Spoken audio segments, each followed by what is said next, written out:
There's a version of American history that you were taught in school. It starts with Columbus in 1492. It moves through the Pilgrims, the Founding Fathers, westward expansion. It is a clean, linear story with a clear beginning. And then there is the other version, the version with the cities that predate Columbus by 1,000 years. The artifacts that shouldn't be here, the discoveries that were made, documented, published, and then quietly, systematically, removed from the conversation. Not lost, not misplaced, removed. Tonight, we are going to talk about 10 of them. 10 discoveries made on American soil that were inconvenient enough, strange enough, or threatening enough to the official story that they disappeared from mainstream history. Some were locked in museum basements. Some were reburied. Some were explained away with theories that don't hold up to scrutiny. And some were simply never taught, not because the evidence was weak, but because the evidence was too strong. I want to be clear about something before we begin. This is not about conspiracy theories for their own sake. Every discovery we are covering tonight is documented. Every site is real. Every artifact has been studied by credentialed researchers. The question is not whether these things exist. The question is why you have never heard of them. Discovery 1, the Newark Earthworks, Ohio, 100 BCE to 500 CE. 40 miles east of Columbus, Ohio, there is a golf course. It is a pleasant golf course, well-maintained, popular with locals. Underneath it, and underneath the surrounding neighborhoods and roads and parking lots, is one of the greatest architectural achievements in human history. The Newark Earthworks were built by the Hopewell people between roughly 100 BCE and 500 CE. At their peak, they covered 4 square miles of perfectly engineered geometric earthworks, circles, octagons, and squares connected by long parallel walls, all built to precise astronomical alignments. The Great Circle alone is 1,200 feet in diameter, with walls standing up to 14 feet high. The octagon enclosure covers 50 acres. The entire complex, when surveyed in the 19th century before most of it was destroyed, was larger than the ancient city of Rome. Here is what makes it extraordinary. The octagon is aligned to the rising and setting of the moon across its full 18.6-year cycle, tracking all 8 of the moon's key positions over nearly 2 decades with an accuracy that required generations of observation and mathematical planning. This is not primitive earth moving. This is sophisticated astronomical engineering, built by a culture that mainstream history has consistently described as simple hunter-gatherers. But here is the part that was quietly buried. When the Newark earthworks were first professionally surveyed in the mid-19th century, researchers immediately recognized their astronomical significance and their enormous scale. There were serious proposals to preserve the entire complex as a national monument. Instead, most of it was destroyed. The land was sold. A fairground was built on part of it. The golf course came later. The small portions that survived are now a state memorial. But the story of what was lost and why the preservation proposals failed is rarely told. The Hopewell people built something that rivaled the greatest monuments of the ancient world. We built a golf course on top of it. Discovery 2, the Los Lunas Decalogue Stone, New Mexico. Date unknown. In 1933, a schoolteacher named Frank Hibben was hiking in the desert outside of Los Lunas, New Mexico, when a local guide showed him something carved into a large flat boulder on the side of a volcanic mesa. An inscription in ancient Hebrew, not modern Hebrew, ancient Paleo-Hebrew, the script used in the ancient Near East before the Babylonian exile, a writing system that fell out of common use around 500 BCE. The inscription is a version of the 10 Commandments, the Decalogue, carved into a basalt boulder in the New Mexico desert, miles from the nearest road, at a location that the local Navajo community had reportedly known about for generations but considered sacred and avoided. The patina on the carving, the weathering of the stone surface, has been examined multiple times. The consensus among geologists who have studied it is that the inscription is genuinely old, not 19th century, not a modern hoax. Mainstream archaeology's explanation is that it was carved by a 19th century Jewish immigrant or traveler with knowledge of Paleo-Hebrew script. There are several problems with this explanation. Paleo-Hebrew was not taught in American universities in the 19th century. It was barely known to Western scholars at all until significant archaeological work in the Middle East in the late 19th and early 20th centuries. The average person, even an educated Jewish immigrant, would not have known this script. Writing it correctly, in the correct archaic form, would have required specialist knowledge that essentially did not exist in the American West in the 1800s. The inscription also contains a grammatical feature, a specific type of archaic spelling, that was not identified by modern scholars until decades after the stone was first reported. A 19th century forger could not have included a detail that hadn't been discovered yet. The stone sits where it has always sat. The academic community has not been able to satisfactorily explain it, and it is almost never mentioned in discussions of pre-Columbian American history. Discovery 3. The Back Creek Stone, Tennessee, found 1889. In 1889, Smithsonian archaeologist John Emmert was excavating a burial mound in Loudoun County, Tennessee, when he found a small stone tablet buried beneath the skull of one of the mound's occupants. The tablet was inscribed with characters that Emmert and his supervisor, Cyrus Thomas, identified as Cherokee. The Smithsonian published it as Cherokee.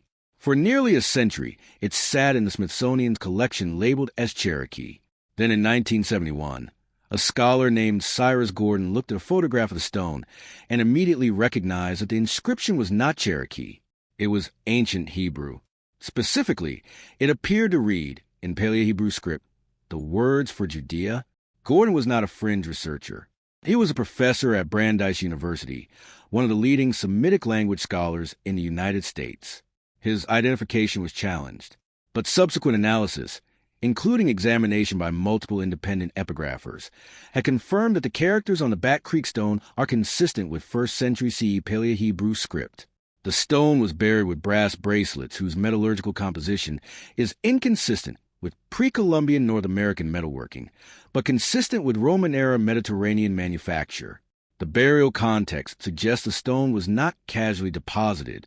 It was placed deliberately beneath a human skull in a formal burial mound, and it was labeled as Cherokee for 82 years. Discovery 4. Poverty Point, Louisiana, 1700 BCE. Poverty Point, Louisiana, 1700 BC, 500 years before the construction of Solomon's Temple, 1,000 years before the founding of Rome. On a bluff above the Arkansas River in northeastern Louisiana, someone built one of the largest earthwork complexes in the ancient world. 6 concentric C-shaped ridges, each up to 6 feet high and spanning nearly 3/4 of a mile in diameter. A massive bird-shaped mound 70 feet tall. The entire site covers more than 400 acres. The population required to build is estimated at between 3,000 and 5,000 people, sustained over generations in a single location. Here is why this was quietly inconvenient for mainstream archaeology for decades. The people of Poverty Point were hunter-gatherers. They had no agriculture, no domesticated crops, no pottery in the early phases of the site. For most of the 20th century, the dominant model of human social development said that complex, organized, monumental architecture required agriculture first. You needed surplus food to free up labor. You needed settled farming communities before you could build cities. Poverty Point demolished that model completely. Hunter-gatherers with no agriculture built a city that functioned as a major trade hub, importing materials from as far away as the Great Lakes and the Appalachian Mountains. The academic response was not to immediately revise the model. It was to question the site, to suggest the ridges were natural, to minimize the complexity of the social organization required. It took decades of accumulated evidence before Poverty Point was accepted as what it clearly was, a major ancient city built by people who weren't supposed to be capable of building one. It is now a UNESCO World Heritage Site, but ask most Americans if they've heard of it. Discovery 5. The Michigan Relics, 1890s. Between roughly 1890 and 1920, thousands of artifacts were dug up across Michigan. Copper tablets, clay figurines, slate tablets inscribed with scenes from the Bible, objects bearing inscriptions in what appear to be ancient Egyptian hieroglyphics, Hebrew, and other Near Eastern scripts. They became known as the Michigan Relics. At first, some scholars took them seriously. The sheer number, eventually totaling over 10,000 individual objects, was difficult to dismiss. The inscriptions were complex. The iconography was detailed. Then the Smithsonian Institution investigated and declared them fakes. The official position was that they had been manufactured and buried by a local farmer named James Scotford and his associates as an elaborate hoax. Here is where it gets complicated. Some of the Michigan relics almost certainly are fakes. The iconography on some pieces is too conveniently biblical, too perfectly illustrative of specific passages. Some pieces show signs of artificial aging, but not all of them. Independent researchers who have examined the full collection have identified a subset of objects whose manufacturing characteristics, patination, and burial context are inconsistent with late 19th century forgery. Some copper pieces show evidence of cold hammering techniques consistent with ancient Native American metalwork. Some inscribed pieces are buried with genuine pre-columbian artifacts in undisturbed soil layers. The Smithsonian's blanket declaration, all fakes, case closed, was issued before modern materials analysis was available. It has never been revisited using current technology. The entire collection was effectively removed from serious academic consideration in one institutional decision, and it has stayed removed for over a century. Discovery 6, the Tucson Artifacts, Arizona, found in 1924. In 1924, workers digging a caliche pit near Tucson, Arizona, found a series of unusual objects buried in the hardened earth: lead crosses, swords, and tablets inscribed with Latin text and what appear to be Hebrew characters. The Latin inscriptions described a group of Romans and Jews who had journeyed to the region, named their leaders, and recorded their presence in stone and metal. The objects were examined by University of Arizona researchers. The caliche, the rock-hard calcium carbonate layer in which they were found, had formed around the objects, suggesting they had been buried for a very long time. Caliche formation is a slow geological process. The objects could not have been recently buried and then covered by naturally formed caliche. The Latin was archaic, consistent with late Roman usage. The Hebrew characters were identified as consistent with late antique Jewish inscriptions. Then the national press got hold of the story. Ridicule followed. The objects were labeled obvious fakes. A University of Arizona geology professor declared that the caliche formation could have occurred faster than usually expected. The artifacts were donated to the Arizona Historical Society, where they remain. They have never been subjected to modern materials analysis. Lead isotope analysis, for example, which can identify where the lead was smelted and when. No one has done this test. The question of whether the Tucson artifacts are genuine has never been answered by the methods currently available to answer it. They were simply declared fakes and put in a drawer. Discovery 7, the Spirit Pond runestones, Maine, found 1971. In 1971, a man named Walter Elliott was walking along the coast of Spirit Pond in Phippsburg, Maine, when he found 3 stones inscribed with runic writing. Runes are the writing system of the Norse and other Germanic peoples. Their presence on the coast of Maine would suggest Norse contact with North America, which we now know occurred at Lonsay Meadows in Newfoundland around 1000 CE. The Spirit Pond runestones were examined by scholars. One stone appeared to contain a map. Another contained what looked like a narrative inscription. The Smithsonian examined them and declared them modern fakes, citing inconsistencies in the runic forms used. But here is what the official dismissal skipped over.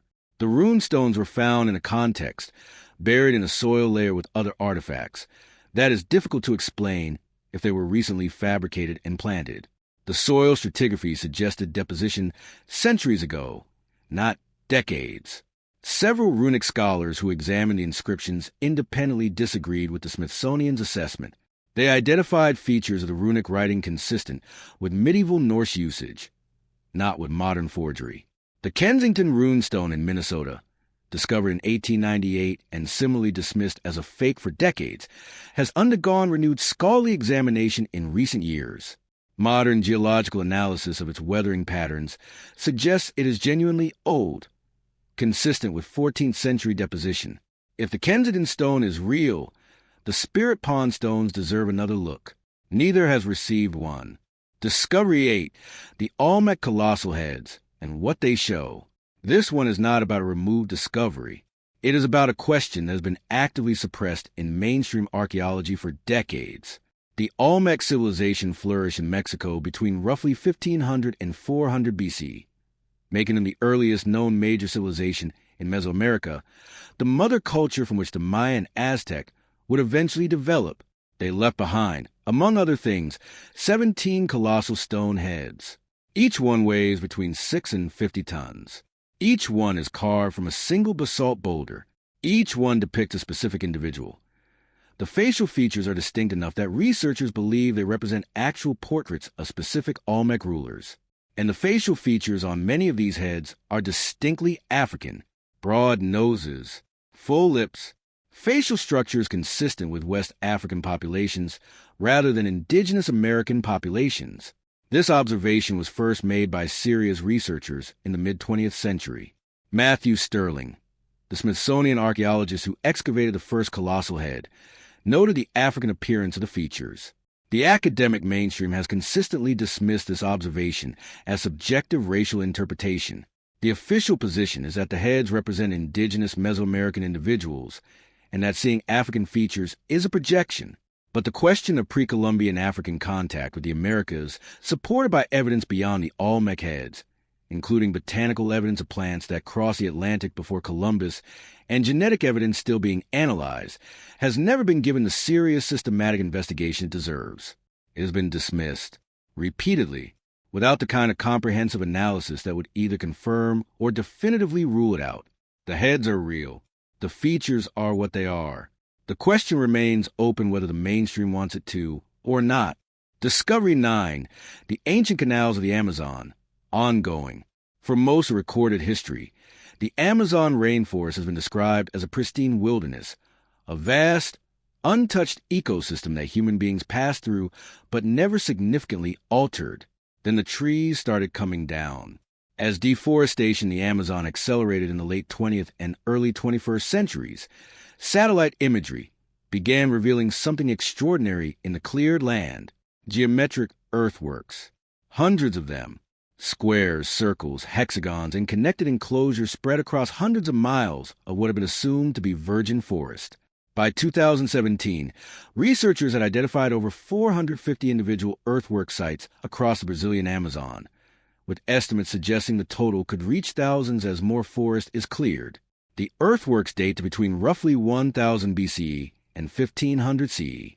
They were built by sophisticated settled societies, not nomadic hunter-gatherers, who modified the Amazon landscape on a massive scale, creating raised agricultural fields, drainage canals, and settlement complexes.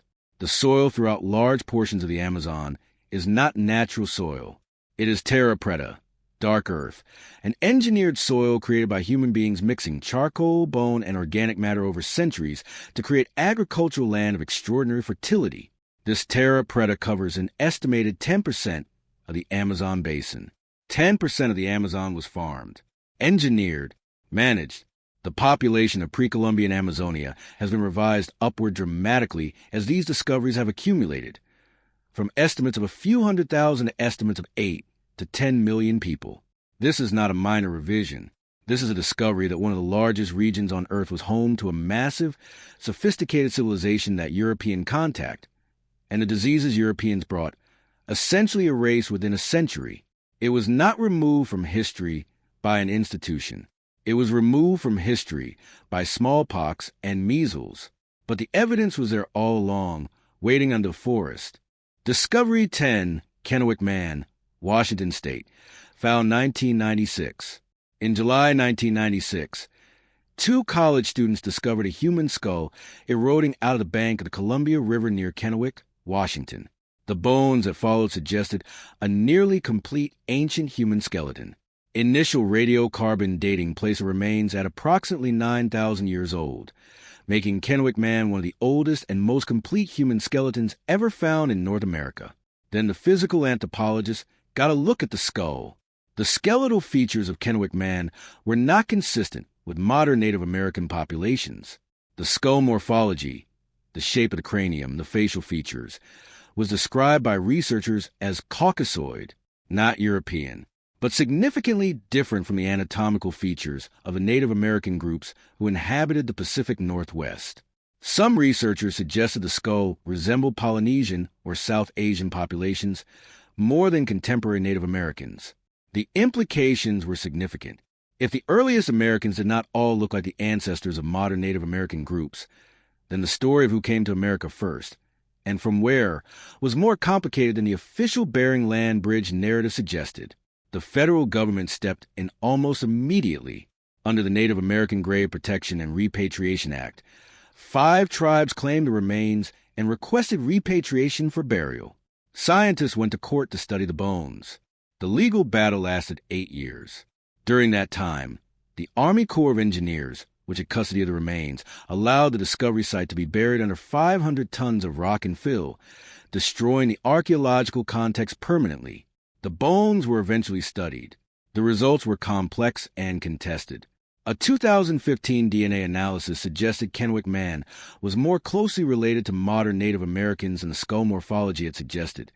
But the question of what his skull features actually represent and what they mean for the story of the first Americans has never been fully resolved. What has been resolved is this: the site was buried. The legal process stretched nearly a decade, and a discovery that raised uncomfortable questions about the official story of American prehistory was managed carefully, institutionally, deliberately, until the questions it raised could be contained. Conclusion: 10 discoveries. 10 different stories about the same thing. The Newark earthworks, built to track the moon across an 18-year cycle, paved over for a golf course. Ancient Hebrew inscriptions in New Mexico and Tennessee that the academic mainstream has never satisfactorily explained. Poverty Point, a hunter-gatherer city that demolished the theory that civilization requires agriculture, ignored for decades before being quietly accepted. Thousands of Michigan artifacts declared fake by institutional decree and never re-examined with modern technology. Roman artifacts in Arizona buried under legally formed caliche, never tested with available methods. Norse runestones on the Maine coast dismissed without the analysis that might confirm or refute them. Olmec heads with African features. A question about pre-columbian contact that has been actively avoided rather than answered. An entire Amazonian civilization of 8 to 10 million people erased by disease and overlooked by history for 5 centuries. And Kennewick Man, a 9,000-year-old skeleton whose discovery site was buried under 500 tons of rock while scientists fought in court for the right to study him. These are not fringe claims. These are documented discoveries, real artifacts, real sites, real human remains. What connects them is not that they prove any single alternative theory of American history. What connects them is that each one asked a question that the official story was not prepared to answer, and in each case, the response was not to answer question. It was to make the question go away. History is written by the institutions that fund the research, control the collections, and decide what gets published and what gets buried. Sometimes literally buried. The ground under your feet is older than the story you were told, and it is still talking to anyone willing to listen